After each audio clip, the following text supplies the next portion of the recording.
Hello. Welcome to the Dairy XNet webinar, which is co-sponsored with the National Association of County Agricultural Agents. My name is Kathy Lee, an extension educator with Michigan State University, and I'll be today's moderator. The title of this webinar is Human Resource Management, Being a Boss or Building Relationships, and this will be presented by Dr. Bob Milligan. Dr. Bob Milligan is a senior consultant with Dairy Strategies, LLC, a business leadership and human resource consulting business focused on the dairy industry. Bob is also Professor Emeritus at Cornell University. At Cornell, he was an award-winning instructor in the undergraduate business program. Bob is best known in extension for developing and leading the Pro Dairy program, a program that developed and taught leadership and management principles and concepts. Bob's vision is to provide insight to managers by presenting complex human resource and business concepts in formats that are understandable and usable. Bob is a pioneer in webinar teaching and is a co-author of a personnel management book for the Golf Course Superintendents of America. Dr. Milligan has received numerous teaching and extension awards, and Bob currently lives in St. Paul, Minnesota.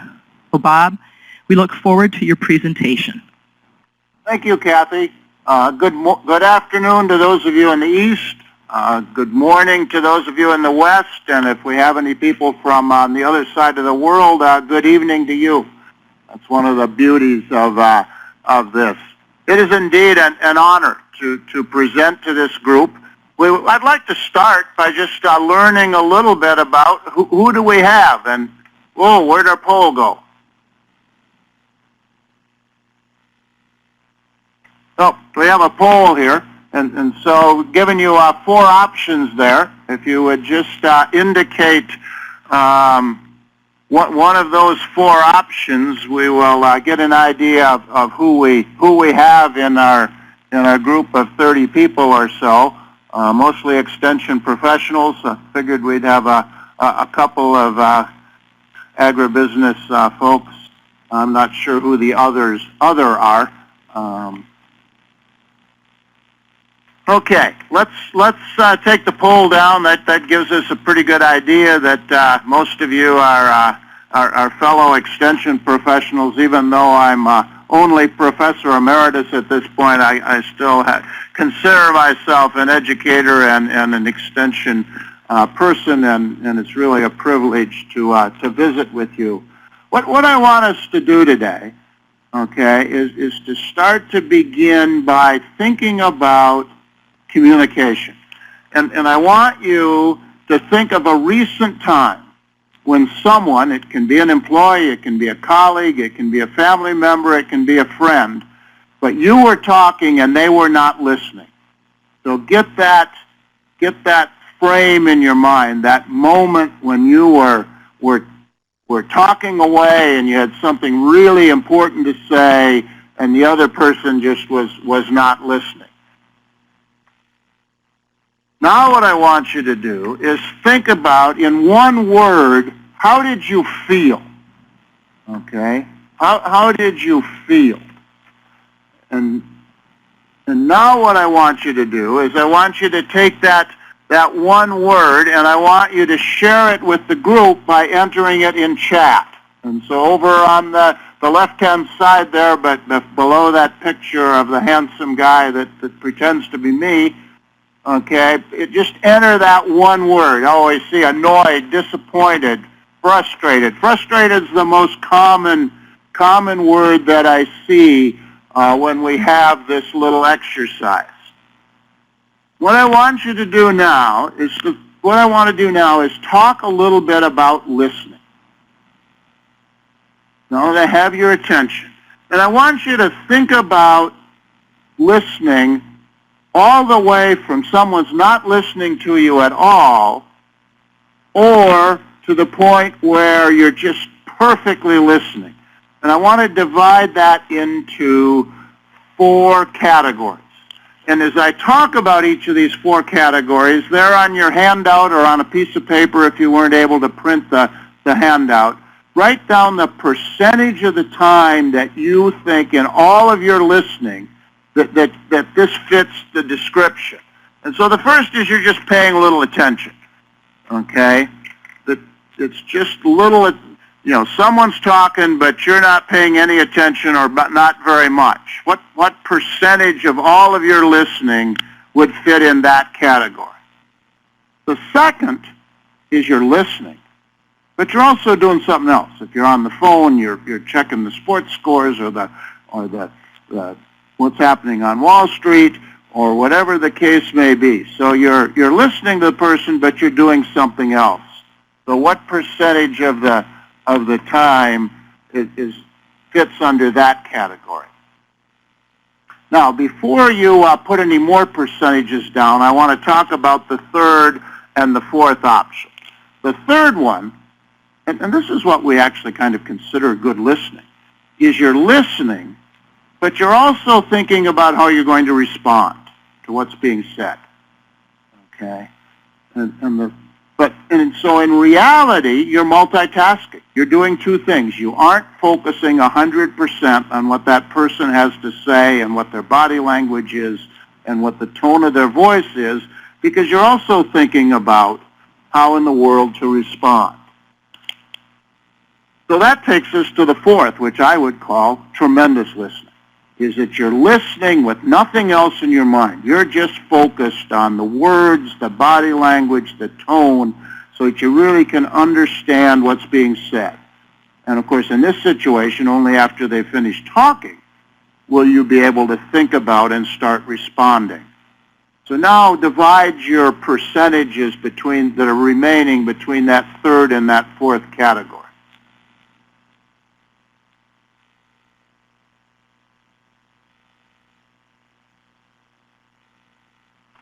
Now, the real challenge to that fourth category is that when you're listening and the other person stops talking, the expectation is that you will respond. And so if we do category 4, we're not ready to respond. Now, what I want you to think about is, what would you think if you had just said something really important to me and I was totally focused on it, and now I need a couple of seconds to think about how to respond. If I said something like the following: I really appreciate what you had to say, and I was really focused on it. Give me a couple of seconds to have a good response. I think most of us would not be annoyed at that. So that's really the way to handle this level 4. If you'd like, what I'd like to have people do is put a few of their percentages that they entered on the fourth one in the chat. People seem to be doing a good job of chat, and it sounds like the audio is getting better. I hope that isn't a problem. So just put some of your percentages there in chat. 5, 20, 25. Those are pretty typical numbers when I do this. So now what I want you to do is I want you to think about, what should our goal for that be? It certainly isn't 100%. When we're just talking about the weather or this World Series game last night or whatever the case may be, we certainly don't need to use level 4 listening. So what kind of a goal do we think that we really should have for that level 4 listening? And obviously this depends on your job. If you're doing something that you're really interacting with people, great. I see people are starting to actually put some goals in there. I really think that it would be an unusual person, that an unusual situation where you really would be in a situation where it might be as high as 80%. But interesting question about the technology. I haven't seen any studies. Certainly the technology does impact it, okay, because when you're talking on the phone, you don't get any body language. Okay, so certainly that does impact it. Now, I want to suggest a couple skills to become a better listener and to help you be a better number 4, but also just how to be a better listener in general. And one of them, and this is something I've worked hard at, but I'm a very verbal person and it's very hard for me, is just to get in the habit of pausing a second or two before replying. Because it really sends a terrible signal if you're ready to reply before the other person even finishes, because it really sends a signal, okay, that you're not interested, okay? And so by pausing that second or two, you show you're really listening, you show that you're interested. You also avoid the risk of interrupting. How many times have we started to talk, and at the same time the other person just resumed their talking because all they'd done was stop to take a breath? The technology does impact that. That's especially a challenge on the phone because you can't see the body language that they're continuing to talk. And so I really think that's something to work on. The second one is ask questions for clarification. And this is one, I especially like that tell me more, because often our employees, our clients, people we're working with are pretty accommodating. And so when they do say something to us, they often stop before they finish saying everything they have to say. And just saying, tell me more, empowers them. It says, one, I'm interested. And really, I probably use that 2 or 3 times a day with my clients, even in responding to questions in a setting like this. Okay, so that to me is one of the really, really great skills to become a better listener. I do the listening because I think it's a tremendous introduction to what we're talking about and also kind of a nice icebreaker. So I've delayed 10 minutes into our program here to do the learning objectives of what we want to talk about today. One of the things that I think is important to really understand is that just like we've had tremendous research and progress in dairy science and crop production and all of the kind of technical things that we work with, there's also been a tremendous body of literature that helps us understand how better to interact with people and specifically in a human resource kind of scenario with employees. And so that's probably the primary objective of what we're going to jump into right now, is to really understand better the attitudes, perspectives, and priorities that we need to be a great leader and supervisor of people. And notice that I said leader and supervisor of people, because I really think those two things, they're somewhat different, of course, but they go together. And then the second objective is to introduce and learn some of the skills and processes required to be an outstanding leader and supervisor of people. We've already talked about one, namely the one related to listening. We'll talk about some others. So let's look at a little bit at what's happened in terms of what we know as academics, as researchers, as practitioners about how to supervise people. And I often start this by telling a story about George. I was speaking to a landscape and nursery group, actually in Pennsylvania, a number of years ago. And when we finished, a gentleman came up and talked to me and said, may I share my story? And I said, of course. He had no idea I was going to share this story around the world. He said, I worked for a landscaper for 23 years. He said, during that time, I realized now I was a terrible employee. I took all my vacation. I took all my sick leave, whether I was sick or not. I just did the minimum. He said, but that's what everybody did. Okay? And so he said, after that 23 years, the landscaper went out of business, and I was fortunate, George said, to get a job with another landscaper. He said, what a difference. That I never knew work could be rewarded. He said, this supervisor tells me what is expected of me, provides me feedback. It's the second time he's sent me to this conference. I now consider myself a great employee.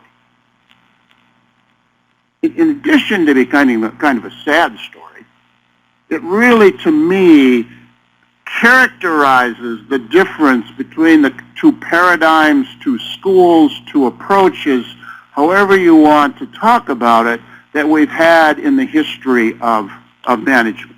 In the old school, I call control-focused. The modern school, I call quality-focused, or I actually am now tending to refer to it as relationship focused. Now, what's the difference between the two? Well, the old school was pretty much training, directing, reprimanding, and discharging. The new school has all of those as well, but the new school also has some additional functions for the supervisor: encouraging, rewarding, redirecting, holding accountable, all of those kinds of things.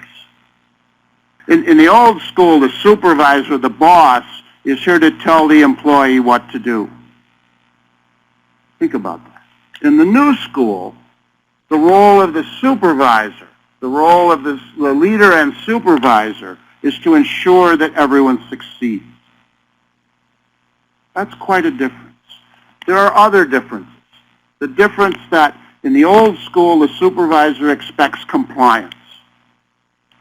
In the new school, the supervision is based on trust and fairness. That's the relationship that we talked about.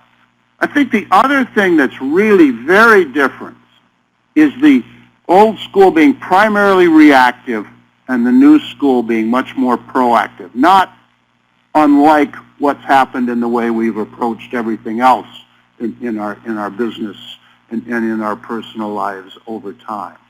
Whoops, I went one too far.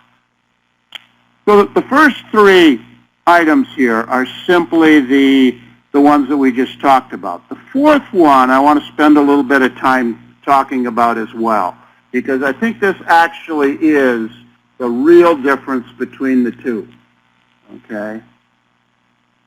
And that is that in the controlled focus, supervision is really focused on controlling employee behavior.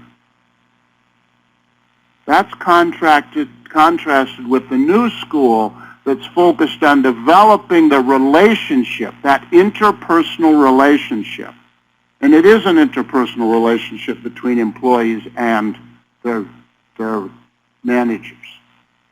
And engaging employees to produce extraordinary results.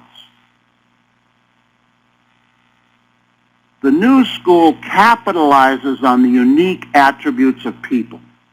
And to me, those attributes are threefold. One, employees, people can think. They can make decisions. Two, people can speak, so they can ask questions and provide input. And the third one that's hidden behind my slide there is that people can feel. They have feelings. Okay, and we can capitalize on those feelings to engage them and so forth in the business that we are going about.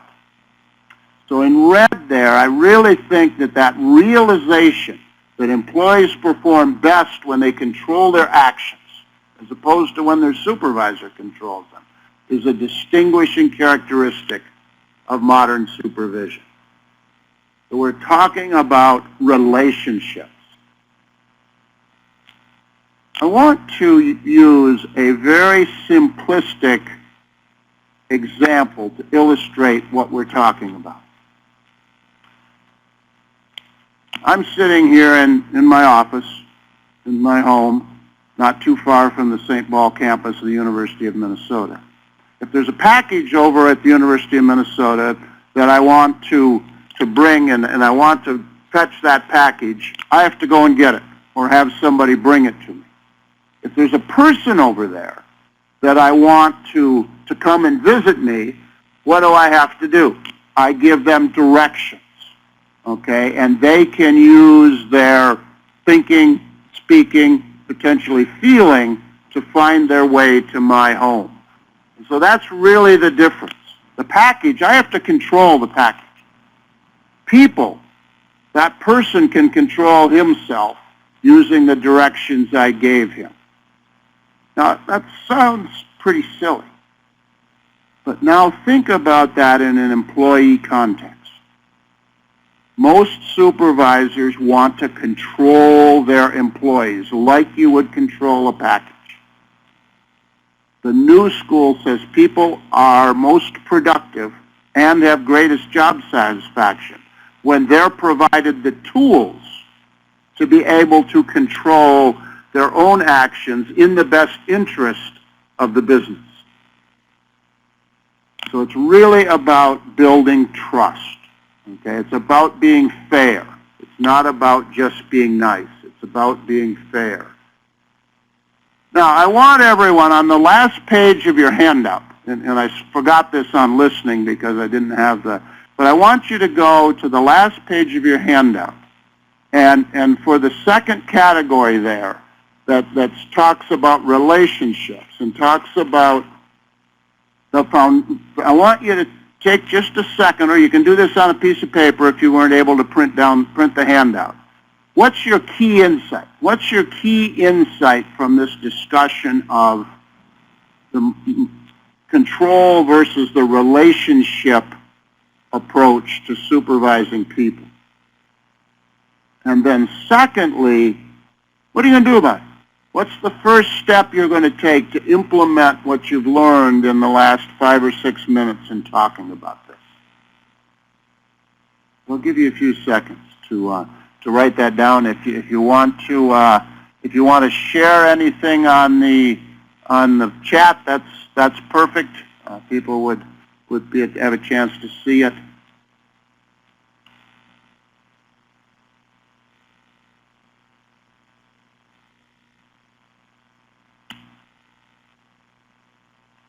Okay, in your handout on the next page, on page 4 is one of the diagrams that I've come up with to help us think about how do we enable, how do we assist, how do we coach, how do we supervise employees to be successful. We normally think of performance as productivity, but the reality is that performance is more than that. That excellent productivity requires people who are motivated, people who are engaged. That means that they are working to support the success of the business, and people who have great trust for their leadership of their business and for the employee and for their supervisor. Now, this is the one we're going to focus on very quickly in the next few minutes. Is what does an employee need to have that exceptional performance? Now, obviously, we tend to talk about compensation, and I have compensation there because compensation is important, okay? But I really do think that compensation is only really important and really works well when it's in combination with these things that are in the employee needs. So what we want to do then is we want to move to that first one, clarity. Clarity, and I often refer to this as chalking the field. I firmly believe that almost all employees, probably including most of us on this discussion today, are not really clear about what's expected of them. And that creates a tremendous amount of frustration, a tremendous amount of mistrust, which reduces productivity. So the chalking the field, the clarity is really in 3 areas. Vision, mission, values, meaning meaningful work. The behavior and performance expectations. And thirdly, the daily tasks. So we're going to spend just a couple of minutes on each of these. And so before we do that, we have a little role play, okay? And Kathy and Nancy have agreed to do this role play. And so they're queued up. And the situation is the following. They're 2 friends. They've just finished working. Doesn't really matter what jobs they were at. And they've gone to a local establishment to have a beer or a pizza or whatever the case may be. And as often happens, the conversation turns to compensation.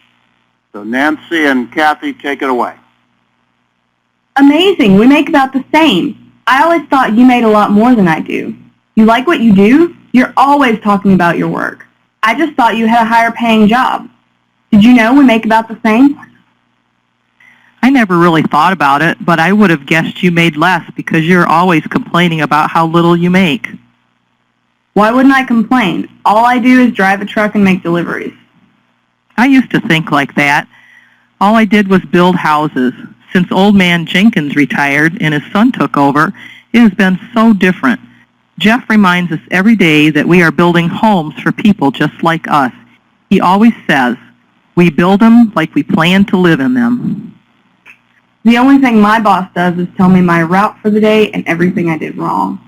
Oh my, Jeff is so different. He is so proud of what we do. He emphasizes that we are a great team building homes for families just like us. We all believe we build them like we plan to live in them. Wow, it sounds like you work because you want to. I work because I have to. I never thought of it that way, but sounds like you are right. Do you have any job openings? Thank you, Nancy and Kathy. I think that really states it very well. And now what we're building on is that third of the three unique parts of people, namely feelings. Okay? We don't have that in the other inputs into production, but we do have it with people. And that's really what we capitalize on, is the fact that people want to participate in meaningful work. I actually have an error on my slide there. Instead of boomers and millennials, it should say Xers and millennials. It was the younger people. Okay. I believe that even our parents, the great generation, wanted meaningful work, but they were much more willing than boomers, and especially Xers and millennials. They were much more willing to take a job that didn't have it. The younger generation is not. They just are not going to. And so what happens when you don't have this common vision? Well, you have irresolvable differences. Every decision becomes a disagreement, and you really do have great difficulty working together. It's really like we're each wearing a different colored set of glasses and trying to agree on what we're looking at. So the second piece of chalking the field is the behavior and performance expectations. Let's talk about that for a minute. I love to tell this story. The 2012 Super Bowl is going to be different. It's going to be exactly the same. It'll be the number one team from the AFC versus the number one team from the NFC. I guess it's not going to be my Vikings. Okay, and I don't even remember where it's being held, but they'll be watched around the world, and the only difference will be is that we're not going to tell the score. Fox or whoever's broadcasting it can't tell the score, and you say, Bob, that's silly. Well, they'll just keep track of it for me. Well, we're going to fix that too. A field goal will be randomly determined whether it's 2, 3, or 4 points, and a touchdown will be randomly determined whether it's 5, 6, or 7. Now, my question is, if in fact the game is close, if it's a blowout, it doesn't make any difference. But if it's close, will that make a difference? Of course it will, because we won't know who's winning. How are you going to know whether you play great defense or go for a Hail Mary if you don't know who's winning? Well, welcome to the state of most employees. They really don't know how they're doing.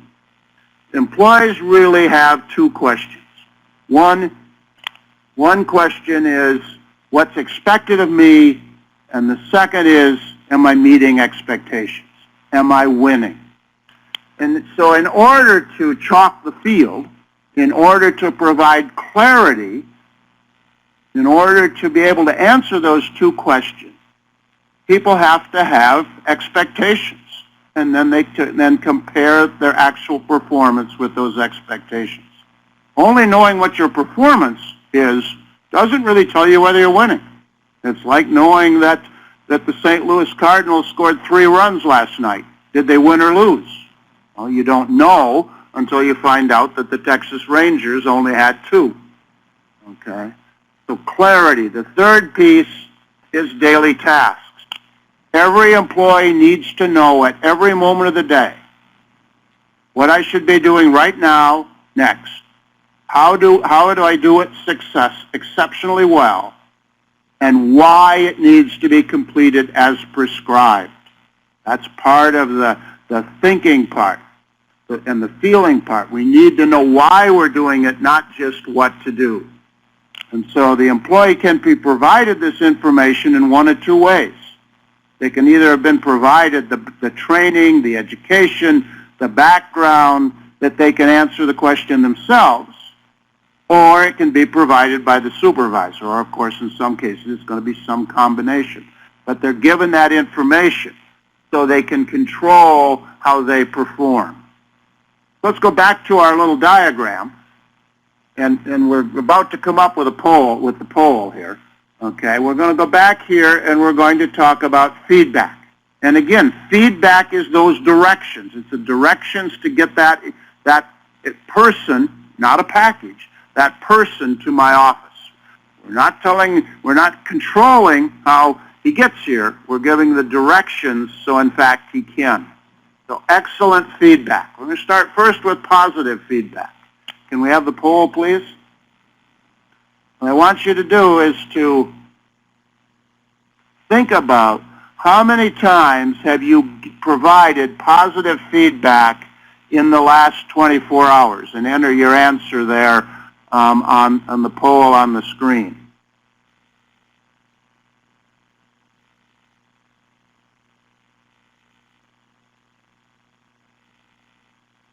Okay, we have a pretty powerful group here.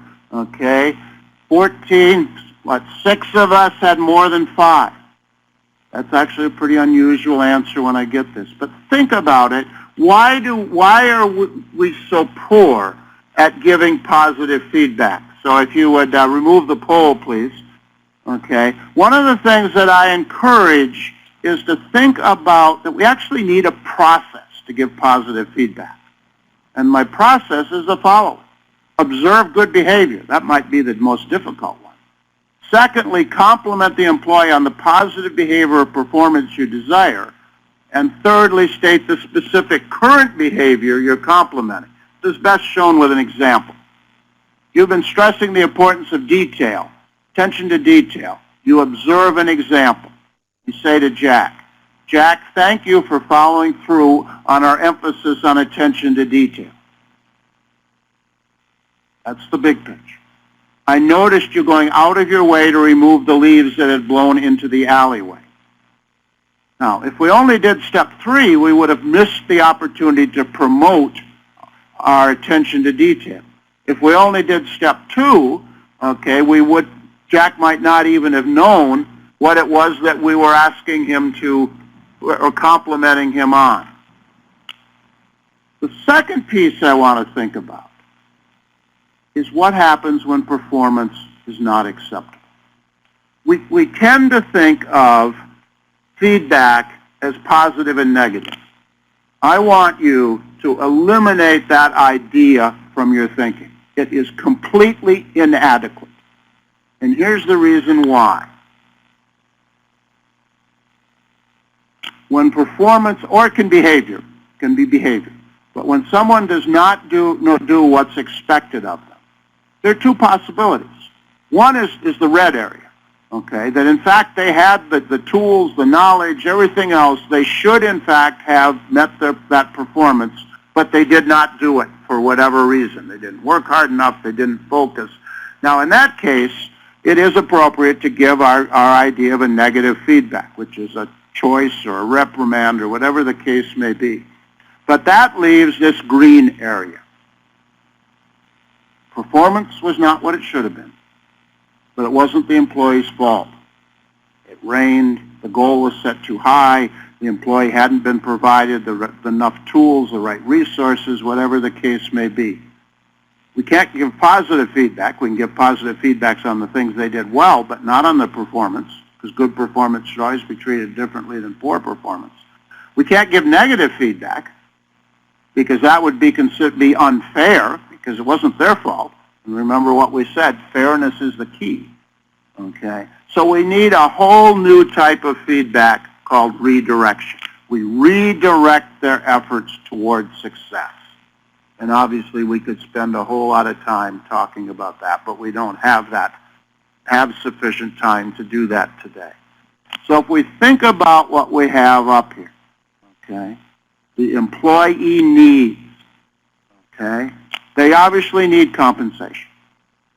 But that only works best in combination with our clarity, our chalking the field, when we have quality feedback, positive redirection, and negative, and then we need the supervisor to provide the encouragement, the reassurance, the listening, the support and coaching to help them get it done. The directions, in other words. So with that, okay, we can take some questions while you're putting your questions in chat. I want to do two final things while you're thinking about questions. First one, forget the thinking for a minute, because I want you to do one other thing first. We haven't used that last page of the handout very much, but what I want you to do now, and you can go to the last page or you can do this on a piece of paper, I want you to think about what's your number one takeaway from our discussion of the last 30 minutes. What's your number one takeaway from our, and then I want you to put that in chat so you can share it with everyone. You're going to provide your own summary for this webinar instead of me doing this. I've found this to be a powerful thing. And we're gonna watch while we're going across as they go across the chat. I'll make some comments probably as they go. Apparently we're getting there. Now, listening is often a big takeaway.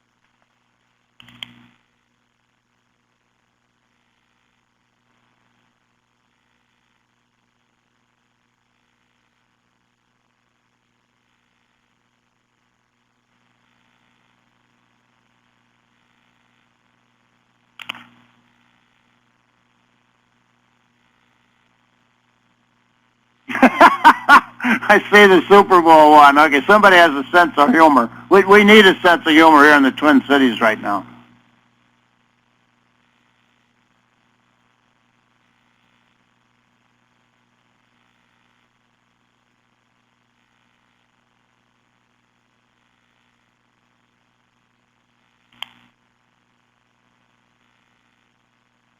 Okay, well, a few people are finishing up, and you're thinking about that. The slide that I had with my contact information didn't make it up on the PowerPoint here. So let me give you that. My email address. Well, first of all, I publish, as some of you know, because that's the reason you're on this webinar, is I publish a monthly newsletter. I call it Learning Edge Monthly, and talk about topics. In fact, this month's topic was about the control versus relationship, and particularly the key fundamental difference being the control or non-control of employees. And you're welcome to sign up for that. And if you want to sign up, you can go to our website. It's dairystrategies.com, www.dairystrategies.com. My email, please be more than willing to email me, is R, as in Robert, R. Milligan, R-M-I-L-L-I-G-A-N, at T-R Smith, TerryRoySmith.com. And my phone number is 651-647-0495. 651-647-0495.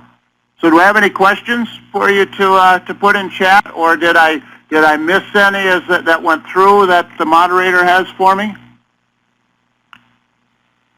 I think that we've addressed everything that's been typed in so far, but I'll also encourage people to type in any questions that they may have, and I see there's multiple people typing.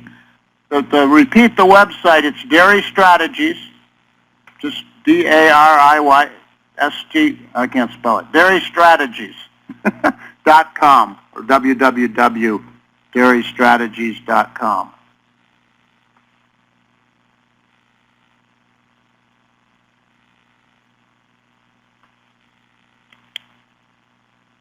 You know, the comment there about HR is more than the I-9s and the employee thing. That's really an interesting comment, because I actually regretted the title that I gave this. Not the latter part, but the first part, calling it human resources, because I think that is the concept often that we have of employee kinds of things, of human resources, is the focus on the legal, the technical stuff, and what we really want to focus on is the relationship. It's really a relationship business, and I guess that's one of the things that it's always struck me, is that really many of our managers really do not view it as a interpersonal relationship. I see there's a question here. How do we measure, like I say, if motivation, engagement, and trust are performance monitors, how can we measure it or understand if it's improving? Actually, that's a fabulous question, okay? And actually, a lot of what we've talked about in relationship-focused has developed out of a lot of the work by the Gallup Foundation. They actually have a database of like 3 or 4 million questionnaires about what makes a great manager. And out of that, they have actually developed a questionnaire, 12 questions. It's written about in a book called 12 and a number of other places that actually quantifies or is used to quantify. It's questions like, have I received positive feedback in the last week? Do I understand what's expected of me? It's questions like that. And they actually have developed a measure of engagement from that, and they've actually been able to quantify the relationship between engagement and productivity and job loss and shrink and all of those kinds of things. So there clearly has been some work done on doing that.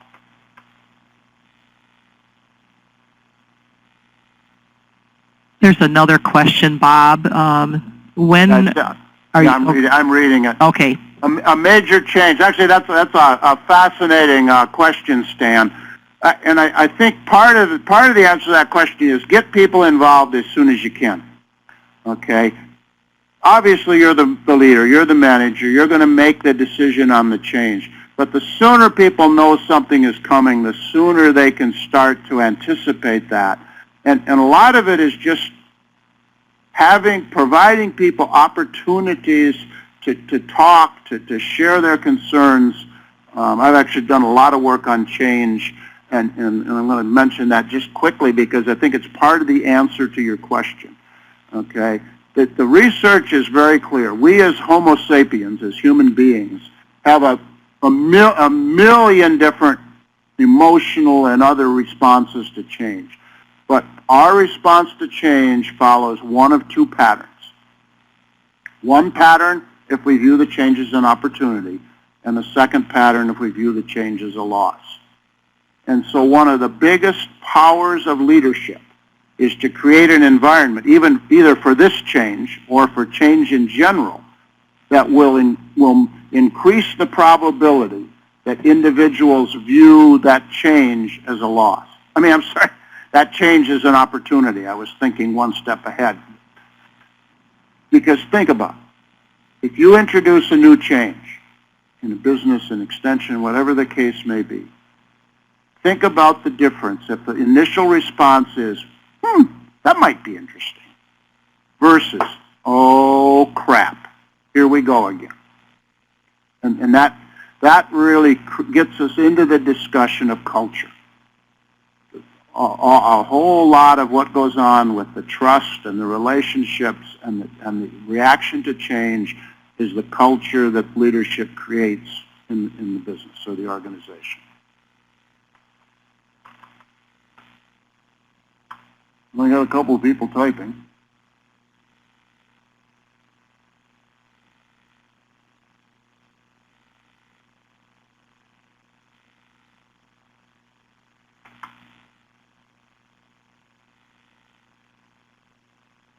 Well, I hope that's not the case. Dairy managers will react to the call for developing relations with the thought that I think that I need to be above employees in order to get, I thought you said something, get respect. It's a delicate balance between the need to develop, to have that respect as the leader and being a best buddy, okay? And a lot of that depends on the culture of the organization. But I think a lot of it goes back to one of the things that I was in one of my slides, but I didn't emphasize very much because we were a little bit behind on time, and that is that when I talk about relationship or quality-focused management, people often think, boy, this sounds pretty nice. And it's not a very big jump from that to people thinking it's just about being nice. And that's not what it's about. It's about being clear. It's about being fair. It's about holding people accountable. Quality-focused or relationship-focused management is actually about excellence. The reason it's called quality-focused is because it evolves out of the quality movement. It evolves out of doing things right. And so part of that developing trust is trust that you will lead me in the right direction. You are my leader. That's why I said it's a leader and a supervisor. And so it's really trust in me as a leader, not just being nice and being a friend. All right. It does look like we're near the end of our questions.